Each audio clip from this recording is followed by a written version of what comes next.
ହଉଛି ଇଏ ମାଙ୍କଡ ନାଚ ବା ବାଘ ନାଚ, ଇଏ ନାଚ ଦେଖିଲେ ଯଦି ଆମକୁ ମୁକ୍ତି ମିଳନ୍ତା କେବେଠୁ ହେଇସାରନ୍ତାଣି।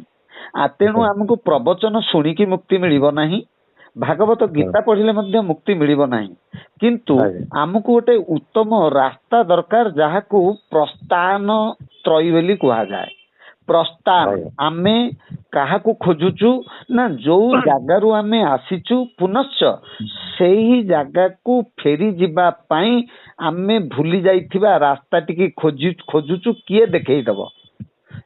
ଆମେ ଆଉ ସର୍କସ ଦେଖିବାକୁ ଚାହୁଁନୁ, ଚଳଚିତ୍ର ଦେଖିବାକୁ ଚାହୁଁନୁ, ଥିଏଟର ଦେଖିବାକୁ ଚାହୁଁନୁ, ଆମେ ଯୌବନ ଦେଖିବାକୁ ଚାହୁଁନୁ, କୋଠାବାଡି ଦେଖିବାକୁ ଚାହୁଁନୁ। ଆମେ ଦେଖିବାକୁ ଚାହୁଁଛୁ ଯେ ଆମେ ଯୋଉ ରାସ୍ତା ଭୁଲି ଯାଇଛୁ ସେଇ ରାସ୍ତାଟା କିଏ ଦେଖେଇଦବ। କୋଉ ରାସ୍ତାଟା ଭୁଲି ଯାଇଛୁ ନା ଯୋଉଠୁ ଆସିଛୁ ସେଇଠିକି ଫେରିବାର ରାସ୍ତା। ସେଇଠିକି ଫେରି ପାରିବାର ରାସ୍ତା ଆମେ ପାଇନାହୁଁ ବୋଲି ତ 84 ଲକ୍ଷ ଯୋନି ଭ୍ରମଣ କଲୁଣୁ। ତେଣୁ ଏଇ ଯୋଉ ଗୋଟେ ନୁହେଁ, ଲକ୍ଷ ଲକ୍ଷ 84 ଲକ୍ଷ ଯୋନିରେ ଆମେ ଭ୍ରମଣ କରୁଛୁ। ତାର ରିଜିନ ଟୁ ଦ୍ୟାଟ ଯେ ଆମେ ଯୋଉଠୁ ଆସିଛୁ ସେଇଠିକି ଫେରି ପାରୁନୁ। ସେ କବାଟ ବନ୍ଦ ହେଇନି, କବାଟ ମୁକୁଳା ଅଛି, କିନ୍ତୁ ରାସ୍ତାଟି ଆମେ ଭୁଲି ଯାଇଛୁ। ସେ ରାସ୍ତାଟିକି ଦେଖେଇଦେବେ କେବଳ ସଦ୍ଗୁରୁ। ସଦ୍ଗୁରୁଙ୍କର ସଂଖ୍ୟା ଆମ ସମାଜରେ ବର୍ତ୍ତମାନ ଏତେ ନଗଣ୍ୟ, ଏତେ କମି ଯାଇଛି ଯେ, ଏବଂ ଯେଉଁମାନେ ଅଛନ୍ତି ସେମାନେ ଗୁପ୍ତରେ ରହୁଛନ୍ତି, ସେମାନେ ବିଶେଷ ଆଡାମେଣ୍ଟରେ ନାହାନ୍ତି। ତେଣୁ ଆମେ ପ୍ରଥମେ ଆମର ରାସ୍ତାକୁ ନିର୍ଣ୍ଣୟ କରିବା। ସେ ରାସ୍ତାକୁ ନିର୍ଣ୍ଣୟ କରିବା ପାଇଁ ଆଦିଗୁରୁ ଶଙ୍କରାଚାର୍ଯ୍ୟ, ବୁଦ୍ଧଦେବ ଏବଂ ଶ୍ରୀମଦ ଭଗବତ ଗୀତାର ଜନକ ପ୍ରଭୁ ଶ୍ରୀକୃଷ୍ଣ ଆମକୁ ଚମତ୍କାର ଭାବରେ ମାର୍ଗଦର୍ଶନ କରେଇଛନ୍ତି। ସେ ତିନୋଟି କଥା କହିଛନ୍ତି। ଗୋଟିଏ ହଉଛି ଶ୍ରୀମଦ ଭଗବତ ଗୀତା, ଅନ୍ୟଟି ହଉଛି ଉପନିଷଦ ଏବଂ ଶେଷଟି ହଉଛି ବ୍ରହ୍ମସୂତ୍ର। ବ୍ରହ୍ମସୂତ୍ରର ରଚକ ହଉଛନ୍ତି ବ୍ୟାସଙ୍କର ପିତା ପରାଶର ଏବଂ ତାର ଭାଷ୍ୟକାର ହଉଛନ୍ତି ବ୍ୟାସଦେବ। ଏବଂ ସେ ଭାଷ୍ୟକାରକୁ ଆହୁରି ସରଳକରଣ ଭାବରେ ଆଦିଗୁରୁ ଶଙ୍କରାଚାର୍ଯ୍ୟ ଲିପି କରିଛନ୍ତି ଏବଂ ତାହା ଆମକୁ ସମର୍ପଣ କରିଛନ୍ତି, ଯାହାର ନାଁ ହଉଛି ବ୍ରହ୍ମସୂତ୍ର। ସେ ବ୍ରହ୍ମସୂତ୍ରକୁ ଆପଣ ପଢିବେ, ଉପନିଷଦ ପଢିବେ ଏବଂ ଶ୍ରୀମଦ ଭଗବତ ଗୀତା ପଢିବେ, ତାହେଲେ ଆପଣ ରାସ୍ତା ପାଇବେ। ଏ କଥାଟା ମାର୍ଗଦର୍ଶନ ଆମକୁ ଶାସ୍ତ୍ର ଦ୍ଵାରା କରାଯାଇଛି ଏବଂ ସେ ରାସ୍ତାଟିର ନାଁ ହଉଛି ପ୍ରସ୍ଥାନ ତ୍ରୟୀ। ମାନେ ତିନୋଟି ରାସ୍ତା ଆମକୁ ଅଛି ଆମ ମୂଳ ସ୍ଥାନକୁ ଫେରିଯିବା ପାଇଁ। ଅର୍ଥ ପ୍ରଭୁଙ୍କ ଶ୍ରୀ ଚରଣରେ ନିଜକୁ ଲୀନ କରିବାକୁ ହେଲେ, ଯାହାକୁ ବ୍ରହ୍ମଲୀନ ବୋଲି କୁହାଯାଉଛି, ଏ ତିନୋଟି ରାସ୍ତାକୁ ଆପଣଙ୍କୁ ଆପଣେଇବାକୁ ହବ। ଏ ତିନୋଟି ରାସ୍ତା ଆପଣେଇବାକୁ ହେଲେ ସମସ୍ତେ ଗୀତା ବହି ପଢିକିରି ଯାହା କହିବେ ତାହା ଗୀତା ଜ୍ଞାନ ନୁହେଁ। ମୁଁ ଆଜି କାହିଁକି ଆପଣଙ୍କୁ ଭଲ ଭାବେ ଜାଣିନାହିଁ, ମୁଁ କହୁନାହିଁ ଈଶ୍ୱର କହୁଛନ୍ତି ବୋଲି ଭାବି ନେବେ। କାହିଁକି ନା ଶ୍ରୀ ଜଗନ୍ନାଥଙ୍କର କୃପା ନଥିଲେ, ଆପଣଙ୍କୁ ମୁଁ କହିଦଉଛି, ଶ୍ରୀ ଜଗନ୍ନାଥଙ୍କର କୃପା ନଥିଲେ ଆପଣଙ୍କୁ ଶ୍ରୀମଦ ଭଗବତ ଗୀତା ପ୍ରାପ୍ତ ହବନି। ପଇସା ଥିଲେ ବଜାରରେ ଗୀତା ମିଳୁଛି, କିଣି ପାରିବେ। ଏବଂ ସଂସ୍କୃତ, ହିନ୍ଦୀ, ଓଡିଆ, ଇଂଲିଶ ଯଦି ଆପଣ ଭାଷା ଅକ୍ଷର ପଢି ପାରୁଛନ୍ତି ତାହେଲେ ଗୀତା ଆପଣ ପଢିପାରିବେ, କାରଣ ତାହା ସବୁ ଭାଷାରେ ଅଛି। କିନ୍ତୁ ମନେ ରଖନ୍ତୁ ଯେ ଶ୍ରୀମଦ ଭଗବତ ଗୀତାର ଯୋଉ ତତ୍ଵ ଜ୍ଞାନ ତାହା ଜଗନ୍ନାଥଙ୍କ କୃପା ବିନା ପ୍ରାପ୍ତ ହବ ନାହିଁ। ତେଣୁ ଆଜି ପର୍ଯ୍ୟନ୍ତ ଯେତେ ଲୋକ ଯିଏ ଯୋଉଠି ଯାହା କହୁଛନ୍ତି ସେ ନିଜେ ତାକୁ ପ୍ରତ୍ୟକ୍ଷ କରିନାହାନ୍ତି ବା ପାଳନ କରୁନାହାନ୍ତି। ଏହା ସତ୍ୟ, ସତ୍ୟ ଚିରନ୍ତନ ସତ୍ୟ। ତେଣୁ ଯେଉଁମାନେ ଯାହା ଉଚ୍ଚାରଣ କରିବେ ତାହା ଯଦି ସଦାଚରଣ ନ ହବ, ଉଚ୍ଚାରଣ ଯଦି ଆଚରଣ ନ ହବ, ଆଚରଣ ଯଦି ନ ହବ ସଦାଚରଣ, ସଦାଚରଣ ଯଦି ଶ୍ରଦ୍ଧାରେ ପରିଣତ ନ ହବ, ତାହେଲେ ଗୋଟାଏ ପ୍ରେମ ସୃଷ୍ଟି ହବ ନାହିଁ ଏବଂ ପ୍ରେମ ଯୋଉଠି ନାହିଁ ତାହା ପରମ୍ପରା ହବ ନାହିଁ। ତେଣୁ ଶ୍ରୀମଦ ଭଗବତ ଗୀତା ଗୋଟେ ପ୍ରେମରୁ ଜ୍ଞାନ ବୃତ୍ତାନ୍ତ ଭାବରେ ଜନ୍ମ ନେଲା ଏବଂ ଗୋଟାଏ ପ୍ରେମରୁ ଜନ୍ମ ନେଲା ଶ୍ରୀମଦ ଭାଗବତ, ଯୋଉଥିପାଇଁ ରାଧାକୃଷ୍ଣଙ୍କର ଯୁଗଳ ମିଳନର ପ୍ରେମ, ଯୋଉ ଅପ୍ରାକୃତ ପ୍ରେମ ବୋଲି କୁହାଯାଉଛି, ସେ ଅପ୍ରାକୃତ ପ୍ରେମ, ଅମ୍ଳାନ ପ୍ରେମ, ଦିବ୍ୟ ପ୍ରେମ ଆମ ପାଖରେ ପହଞ୍ଚିଥିବାରୁ ଆମେ ପରସ୍ପର ଆଜି ତପନ ବାବାଙ୍କ ପରି ଜଣେ ମହାନ ମଣିଷ ଯେ ଶ୍ରୀମଦ ଭଗବତ ଗୀତା ଏ ଭାଗବତର ମହାମଞ୍ଚ କରି ଏତେ ବାଟ ଲୋକଙ୍କୁ ଆଧ୍ୟାତ୍ମିକ ଜଗତରେ ଅନୁପ୍ରାଣିତ କରିବାକୁ ଆପ୍ରାଣ ଚେଷ୍ଟା କରୁଛନ୍ତି, ନିଜକୁ ବଳିଦାନ କରିଛନ୍ତି ବୋଲି ମୁଁ କହିବି। ତେଣୁ ଆପଣ ମାନଙ୍କ ପରି ଯୋଉ ବିଦ୍ୱାନ ଏବଂ ବିଦ୍ମତାର ମଣିଷ ମାନଙ୍କୁ ସେ ଟାଣିକିରି ଆମ ମାନଙ୍କୁ ଏକାଠି କରୁଛନ୍ତି, ଗୋଟେ ଯୋଗସୂତ୍ର କରୁଛନ୍ତି, ସିଏ ଗୋଟେ ଅଦୃଶ୍ୟ ସେତୁ।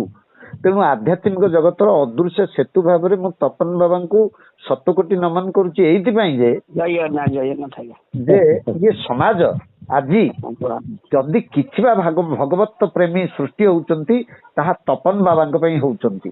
ଏବଂ ଯୁଗେ ଯୁଗେ ଆପଣ ଯେତେବେଳେ ଦ୍ରୁତଗାମୀ ଗୋଟିଏ ବସ୍ ହଉ, କାର ହଉ, ମୋଟର ସାଇକେଲ ବା ସାଇକେଲ ଆପଣ ଚଲାନ୍ତି ଦେଖିଥିବେ, ଆପଣଙ୍କ ପଛରେ କିଛି ଅଳିଆ ଦୌଡ଼ିକି ଯାଉଥିବେ, ଯୋଉମାନେ କିଛି କାମରେ ଆସିବେନି, କେବଳ ଚୁଲି ଜାଳୁକୁ ମଧ୍ୟ ସେମାନେ ଅଯୋଗ୍ୟ, କିନ୍ତୁ ଯଦି ନିଆଁ ଲାଗିବ ସେ ପାଉଁଶ ହେବେ, କିନ୍ତୁ ପାଉଁଶ ବି ହେଇପାରିବେନି, କୁଆଡେ ପଳେଇବେ, କାରଣ କୁଟା ପତର ଏମାନେ ଆପଣ ଦ୍ରୁତ ଗତିରେ ଗଲାବେଳେ ଆପଣଙ୍କ ପଛରେ ଗୋଡାନ୍ତି। କିନ୍ତୁ ଏବଂ ସେଇମାନେ ବେଳେ ବେଳେ ଆପଣ ଟିକେ ପଛକୁ ଅନେଇଲେ ଆଖିରେ ଧୂଳି ପକେଇବା ପାଇଁ ସହାୟକ ହୁଅନ୍ତି, ଆପଣଙ୍କୁ ଅଳ୍ପ କିଛି ସମୟ ଯନ୍ତ୍ରଣା ହୁଏ, ତାପରେ ଆପଣ ଆଖି ପରିଷ୍କାର କରିକି ଗୋଟେ ଶିକ୍ଷା ପାଆନ୍ତି ଯେ ଗତି ଯେତେବେଳେ ଦ୍ରୁତ ହେଇଥାଏ ସେତେବେଳେ ଦ୍ରୁତ ଗତି ପଛକୁ ଚାହିଁଲେ ଆଖିରେ ଧୂଳି ପଡିଯିବାର ସମ୍ଭାବନା ଅଛି। ତେଣୁ ଯୁଗେ ଯୁଗେ ନେଗେଟିଭ ଶକ୍ତି ପଜିଟିଭ ଶକ୍ତି ସହିତ ସକାରାତ୍ମକ ଶକ୍ତି ସହିତ ନକାରାତ୍ମକ ଶକ୍ତି ଯୁଗେ ଯୁଗେ ରହିଛି, ଏବଂ ସେ ନକାରାତ୍ମକ ଶକ୍ତି ରହିଥିବାରୁ ସକାରାତ୍ମକ ଶକ୍ତି ଆଜି ପ୍ରତିଷ୍ଠା ଲାଭ କରିଛି। ଯେମିତି ରାବଣ ଥିବାରୁ ରାମ, କଂସ ଥିବାରୁ କୃଷ୍ଣ।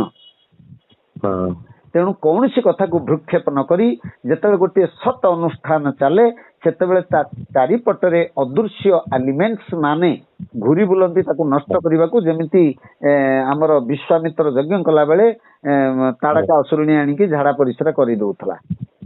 ତେଣୁ ଗୋଟେ ଶୁଭ କାର୍ଯ୍ୟ, ମହତ କାର୍ଯ୍ୟ, ଆଧ୍ୟାତ୍ମିକ କାର୍ଯ୍ୟ କଲାବେଳେ ଆପଣଙ୍କୁ କିଛି ବିଘ୍ନ ଆସିବ ଏବଂ ସେ ବିଘ୍ନକୁ ଭ୍ରୁକ୍ଷେପ ନ କରି ଆପଣ ଆଗକୁ ବଢନ୍ତୁ। ଯିଏ ଯେତେ ଅନୁଷ୍ଠାନ କରୁଛନ୍ତି କରନ୍ତୁ, ଯୋଉ ଅନୁଷ୍ଠାନ ସତ୍ୟ ଧର୍ମ ନ୍ୟାୟରେ ଏବଂ ଆଧ୍ୟାତ୍ମିକ ଦିଗରେ ଚାଲେ ସେଇ ହିଁ ତିଷ୍ଠି ରହିବ, ଏହା ସତ୍ୟ। ଏବଂ ଆପଣଙ୍କ କାର୍ଯ୍ୟକ୍ରମ ଦିନ ତ ବହୁତ ବିଳମ୍ବ ଅଛି, ଆମେ ଭଗବାନ ଯଦି ଆମ ମୁହଁରେ କିଛି କହିବାକୁ ଥିବ ଆପଣଙ୍କ କାର୍ଯ୍ୟକ୍ରମରେ, ଯଦି ସେଦିନକୁ ଆମେ ଥିବୁ ଆପଣ ନେବେ, ଆମେ ଯିବୁ। ସେ କଥା କହିହବନି। At any moment any time yesterday is dead and born is tomorrow morning, present time is your time, but you be careful, present time is movable। ଆପଣଙ୍କ ଅତୀତ ମରିଛି, yesterday is dead, ଆପଣଙ୍କ ଅତୀତ ମରିଛି, ଭବିଷ୍ୟତ ଜନ୍ମ ହେଇନାହିଁ, ବର୍ତ୍ତମାନରେ ଆମେ ତିନି ଜଣ ଯାକ ଅଛେ, ଏଇ ବର୍ତ୍ତମାନଟା ମଧ୍ୟ ଘୁରି ଯାଉଛି। ଆକୁ ଯଦି ସତର୍କତାର ସହିତ ଆପଣ ଧରି ନ ପାରିବେ ତାହେଲେ ଆପଣ ବି ବହୁତ କଥା ହରେଇବେ। ତେଣୁ ବର୍ତ୍ତମାନରେ ମୁଁ ବଞ୍ଚେ, ଆସନ୍ତା କାଲିକି ମୁଁ ଦେଖି ନାହିଁ। କାଲି କିଏ ଦେଖିବ ସୁଝିବ? 6 ମାସ କାହିଁ ବ୍ୟସ୍ତ ହଉଛନ୍ତି? ଆପଣଙ୍କୁ କହି ଦିଆଗଲା ଯଦି ଆମେ ଥିବୁ ଆପଣ ନେବେ, ଆମେ ଯିବୁ ନିଶ୍ଚିତ। ଆଜ୍ଞା ଆଜ୍ଞା ଆଜ୍ଞା। ବହୁତ ଆପଣଙ୍କ କେମିତି ସମୟକୁ ନଷ୍ଟ କଲି? କିଛି ନାହିଁ, ସମୟ ତ ନଷ୍ଟ ହେଲାନି, ଏ ସମୟଟା ଈଶ୍ୱରଙ୍କର ଏବଂ ଈଶ୍ୱର ହଉଛନ୍ତି ମହାକାଳ, କାଳକୁ ଅତିକ୍ରମ କରିଛନ୍ତି। ତେଣୁ ଏ ସମୟଟା ଈଶ୍ୱରଙ୍କ ପାଇଁ ଦିଆଗଲା।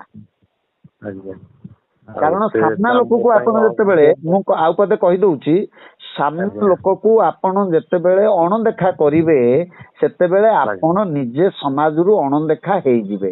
ତେଣୁ ଆପଣଙ୍କ ସାମ୍ନା ଲୋକଟି ଯେ ନିଜେ ସ୍ୱୟଂ ଭଗବାନ ଆପଣଙ୍କ ପାଖରେ ଅଛନ୍ତି, ଆପଣ ସେଇ ମର୍ଯ୍ୟାଦାରେ ତାଙ୍କୁ କଥା ହୁଅନ୍ତୁ। ଦେଖିବେ ଆପଣ ଦିନେ ଅଦୃଶ୍ୟ ଭାବରେ, ଅଲିଖିତ ଭାବରେ ଭଗବାନ ହେଇଯାଇଥିବେ। ନା କଣ ତପନ ବାବା? ମୁଁ ଆଉ କଣ କହିବି, ମୁଁ ତ ଖାଲି ଦେଖା ବ୍ୟସ୍ତ କରେଇଦେଲି ଆଉ। ବାବାଜୀ ମିଳୁନାହାନ୍ତି, ମୁଁ ଦେଖନ୍ତୁ ପିଆଜକୁ ବାବାଜୀ ଫଳ ମୁଣ୍ଡ ହଉଛି। ଆଉ ବାବା ଶୁଣିବେ, ଆହୁରି କେତେ ବାବାଜୀ କହୁନାହାନ୍ତି, 10 ବାବାଜୀ ଦେବି, କିନ୍ତୁ ଗୋଟିଏ ଲୋକକୁ କାହିଁ ଡାକିବେ? ଆପଣ କହୁଛନ୍ତି 7 ଦିନ ପ୍ରବଚନ, ସେ 20,000 ପଇସା 30,000 ରହୁଛି। ବିଭିନ୍ନ ଲୋକ କଣ ହେଇଛି ମତେ କହନ୍ତୁ। 7 ଦିନ ପ୍ରବଚନ ଦିଅନ୍ତୁ, ମୁଁ ତାଙ୍କ ପାଇଁ କହୁନି। ଯୋଉମାନେ ପ୍ରବଚନ ଗତ ବର୍ଷ ଶୁଣିଛନ୍ତି ତାଙ୍କୁ ପଚାରନ୍ତୁ ହେଇଛି କଣ।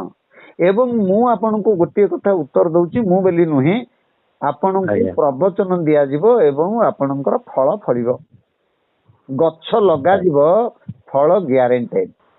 ତେଣୁ ପ୍ରବଚନ ଶୁଣି ମନୋରଞ୍ଜନ କଲେ ଫଳ ଫଳିବନି, ଏଇଟା ବୁଝି ଯାଆନ୍ତୁ। କୌଣସି ଟପିକ କହିଲେ ଜିଏସଟି କାହିଁ ମୁଁ ପଚାରିଲି, ମୁଁ ଭଲ ଜିଏସଟି ବାଲା ଲୋକ ଅଛନ୍ତି ବାବା ଖଣ୍ଡରେ, ମୁଁ ନଉଛି ଦେଖ, ମୁଁ ଆଣିଲି ସେଥିପାଇଁ ସେଇଆକୁ ଆଣିବା ନା। ହଉ 500-700 ଲୋକ ହୁଅନ୍ତି, କମ ଲୋକ, ଏ 2 ଲକ୍ଷ ଟଙ୍କା ଖର୍ଚ୍ଚ କରନ୍ତି ବାବୁ। ଆପଣ ଦେଖିବେ ଲୋକମାନେ ଗୋଟିଏ ଥର ଏଇ ଯେତିକି ଆପଣ ଶୁଣିଲେ ଏ ତ ହେଇଗଲା। ଆଠୁ ବଡ କଥା କହନ୍ତୁ, ଖୋଜିକି ବାହାର କଲେ ଦେଖିବା। ଆମେ କିନ୍ତୁ ଆପଣଙ୍କୁ ଆପଣଙ୍କ ଲକ୍ଷ୍ୟରେ ପହଞ୍ଚେଇବା ପାଇଁ କଥା କହିବୁ, ଆମେ ମନୋରଞ୍ଜନ ପାଇଁ କଥା କହିବୁନି। ମତେ ଗପ କବିତା ଏତେ ଜଣା ଅଛି ଆପଣ ପାଗଳା ହେବେ। ମୁଁ ଯଦି ଗପ କବିତା କହିବି, କିନ୍ତୁ ମୁଁ ଗପ କବିତା ଆଉ କହିପାରୁନି, ଚେଷ୍ଟା କଲେ ବି କହିପାରୁନି। କାହିଁକି? ସର୍ବନିମ୍ନ 5000 ଗପ ମୋ ମୁହଁରେ ଅଛି, ମିନିଟିକିଆ ଠାରୁ ଆରମ୍ଭ କରି ଘଣ୍ଟିକିଆ ଗପ ପର୍ଯ୍ୟନ୍ତ। କିନ୍ତୁ ମୁଁ ସେ ଗପ କହିବି। ମୁଁ ଆପଣଙ୍କୁ ଗପ କହୁଛି ଏବେ। ଗପଟି ହେଲା ଯେ ବୁଦ୍ଧ ଦେବ ଜଙ୍ଗଲ ଭିତରେ ଯାଉଛନ୍ତି।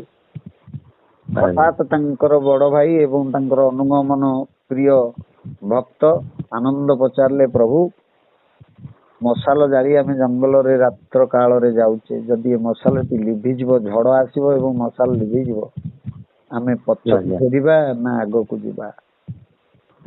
ଇଏ ହଉଛି ଆଧ୍ୟାତ୍ମିକ ଗପ, ଭାରି ଗୁରୁତ୍ୱପୂର୍ଣ୍ଣ ଗପ। ବୁଦ୍ଧ କଣ ଉତ୍ତର ଦେଇଥିବେ?